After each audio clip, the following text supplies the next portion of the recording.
Oi, gente, boa tarde. Então, hoje nós vamos falar sobre alterações nos ecossistemas. Então, nas últimas aulas, a gente falou sobre biomas, né? Biomas são conjunto de dois ou mais ecossistemas. E aí nós falamos sobre os biomas brasileiros: Caatinga, Cerrado, Mata Atlântica, Pantanal, Campos Sulinos, certo? Floresta Amazônica. E hoje nós vamos falar sobre alterações nos ecossistemas. Obviamente, essas alterações vão acontecer também a nível de bioma, né? Já que o bioma é o conjunto de ecossistemas.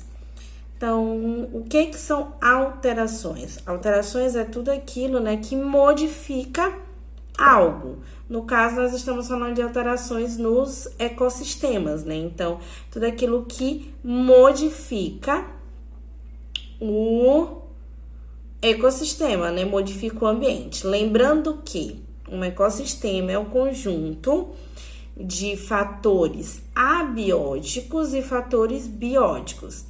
Fatores abióticos são aqueles que não têm vida. Uma terra, ar, água, pedra, luminosidade, umidade, certo? Já fatores bióticos são os fatores, né, os organismos vivos, as plantas e os animais, certo? Então, se altera qualquer um desses fatores, então é considerado alterações nos ecossistemas, certo? E aí existem vários tipos de alterações. Existem alterações que são naturais, por exemplo, né, que são causadas naturalmente, o que acontece na natureza, né, como, por exemplo, furacões,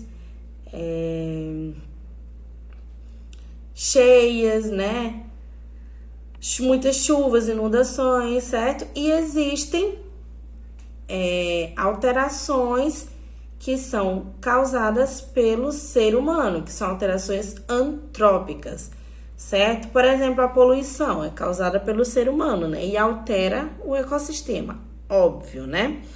Então, essas perturbações, elas vão causar dano ao ecossistema, né?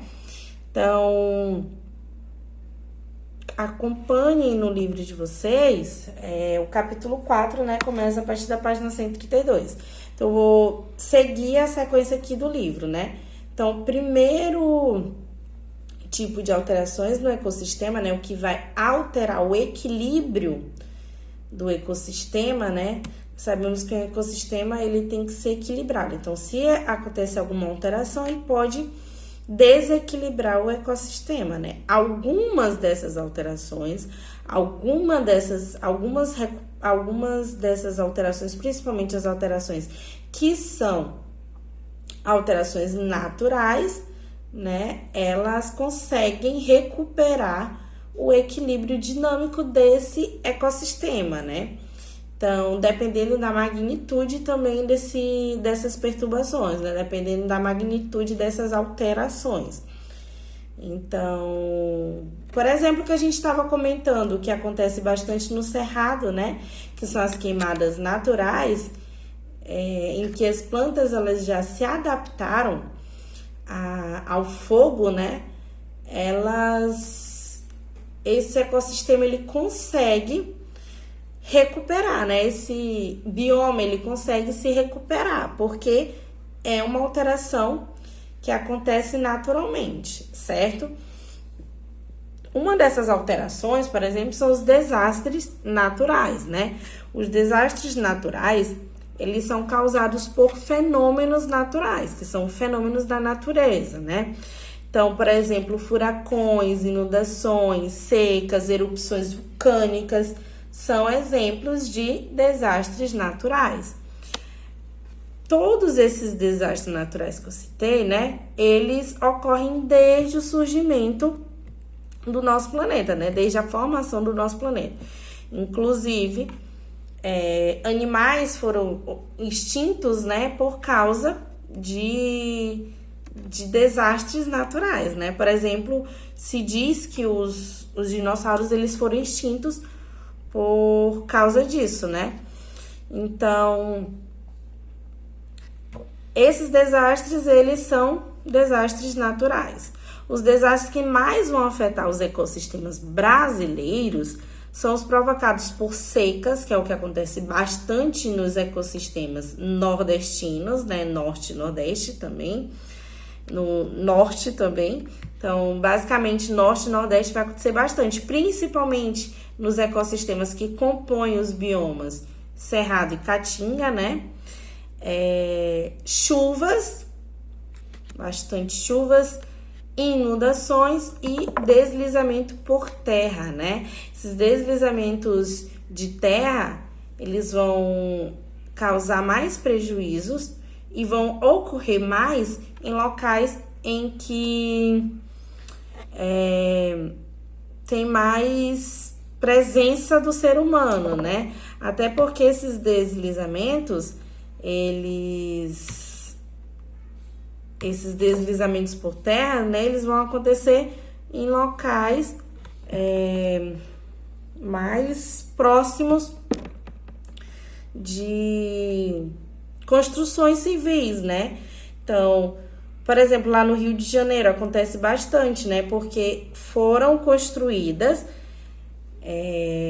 construções muito perto de morros, né? Ou até mesmo no próprio morro.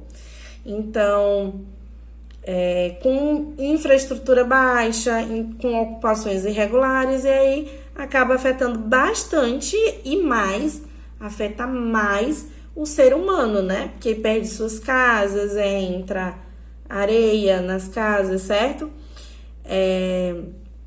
Óbvio que esses desastres naturais, eles são mais agravados por ações do ser humano, né? Que são ações antrópicas, né? Contribuem para que esses eventos, eles fiquem mais intensos e mais frequentes. Por exemplo, o caso que eu citei para vocês sobre os deslizamentos, né? Os deslizamentos de massa de terra, eles são frequentes mais em algumas regiões do que outras. Por exemplo, que eu citei para vocês do Rio de Janeiro, né? Vai acontecer mais lá do que aqui, porque aqui, por exemplo, não tem morro, né? Já no Rio de Janeiro tem bastante morros, e esses deslizamentos eles vão acontecer justamente nas encostas desses morros, né?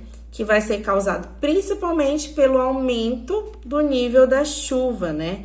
E aí, em ambientes urbanos, como que eu já tinha citado para vocês, esses deslizamentos, eles vão causar grandes danos às construções civis, né? Que vai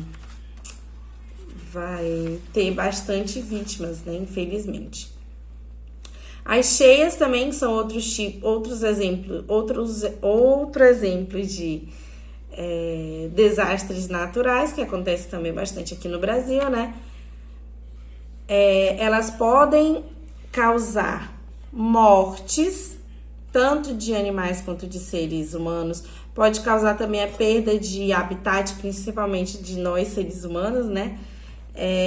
Mas, de maneira geral, as cheias, né? Elas não vão causar grandes impactos ambientais, grandes impactos naturais, né? Porque os seres humanos que habitam as regiões afetadas e vivem próximo das áreas alagadas, eles já estão adaptados a esse tipo, eles já sabem quando acontecem cheias, que eu até comentei para vocês na atividade que a gente fez sobre o Pantanal, né? Eles já sabem quando acontece as cheias, assim como nos Campos Sulinos, assim como pessoas que são chamadas de ribeirinhas, né? Que são as que moram próximos de rios. Eles sabem quando que o rio sobe por causa do nível maior da chuva, né? Então, sabe quando acontece a cheia dos rios, né? Isso também acontece na Caatinga, a gente falou que tem período de seca, período de cheia, né? Que é período de chuvas. Então, as cidades... Só que as cidades, elas passaram a ser construídas cada vez mais perto de rios, por exemplo, né?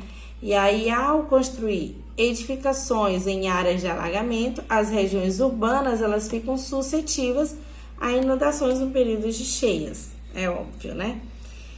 Outro exemplo, a gente tem a impermeabilização do solo, né? A retirada da vegetação e a impermeabilização do solo são fatores que potencializam os efeitos das cheias.